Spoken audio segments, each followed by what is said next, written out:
Breaking చూస్తున్నాం. తెలంగాణ ముఖ్యమంత్రి Revanth Reddy America పర్యటన రద్దయింది. కేంద్ర విదేశాంగ శాఖ అనుమతి నిరాకరించడంతో పర్యటన రద్దు చేసుకున్నారు సీఎం.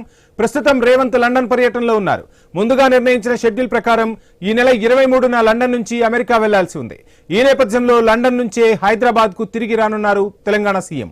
ముఖ్యమంత్రుల విదేశీ పర్యటనలకు సంబంధించి ప్రోటోకాల్ నిబంధనల ప్రకారం కేంద్ర విదేశీ వ్యవహారాల మంత్రిత్వ శాఖ నుంచి అనుమతి తీసుకోవాల్సి ఉంటుంది. CM Revanth Reddy UK, US పర్యటనకు చాలా రోజుల క్రితమే రాష్ట్ర ప్రభుత్వం కేంద్రానికి లేఖ రాసింది. అయితే యూకే పర్యటనకు మాత్రమే విదేశాంగ శాఖ అనుమతి ఇచ్చింది. అమెరికా పర్యటనకు అనుమతి ఇవ్వలేదు. ముఖ్యమంత్రులు అలాగే ఇతర ప్రముఖులు చేసే విదేశీ పర్యటనలను రాజకీయ అనుమతి కోసం విదేశీ వ్యవహారాల మంత్రిత్వ శాఖ పరిశీలిస్తోంది.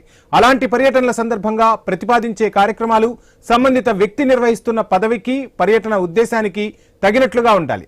ఈ ప్రత్యేక సందర్భంలో అమెరికా పర్యటనకు ప్రతిపాదించిన కార్యక్రమం ఆ ప్రమాణాలకు అనుగుణంగా లేదని విదేశీ వ్యవహారాల శాఖ తేల్చి చెప్పింది. అందుకే రేవంత్ అమెరికా పర్యటనకు రాజకీయ అనుమతి ఇవ్వలేదని పేర్కొంది. రేవంత్ రెడ్డి బ్రిటన్ పర్యటనకు మాత్రం రాజకీయ అనుమతి ఇచ్చామని స్పష్టం చేసింది. ఇక పెట్టుబడుల కోసం అమెరికా పర్యటనకు వెళ్తానని సీఎం రేవంత్ చెప్పినట్లు సమాచారం. రేవంత్ షెడ్యూల్లో విద్యాసంస్థల కార్యక్రమాలు ఉండటంతో విదేశీ వ్యవహారాల శాఖ అనుమతి నిరాకరించింది. యూకేకి కూడా అక్బరుద్దీన్ ఓవైసీ కూతురు వివాహానికి హాజరవుతున్నానని చెప్పి రేవంత్ అనుమతి తీసుకున్నట్లు తెలుస్తోంది. To your question, Siddhant, let me say that the visit of chief ministers, as indeed of other dignitaries, are assessed by the Ministry of External Affairs in order to accord political clearance.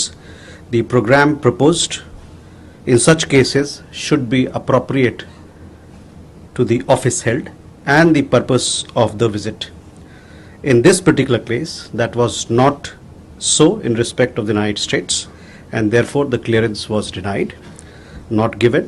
Incidentally, let me also tell you that clearance was given for his visit to the United Kingdom.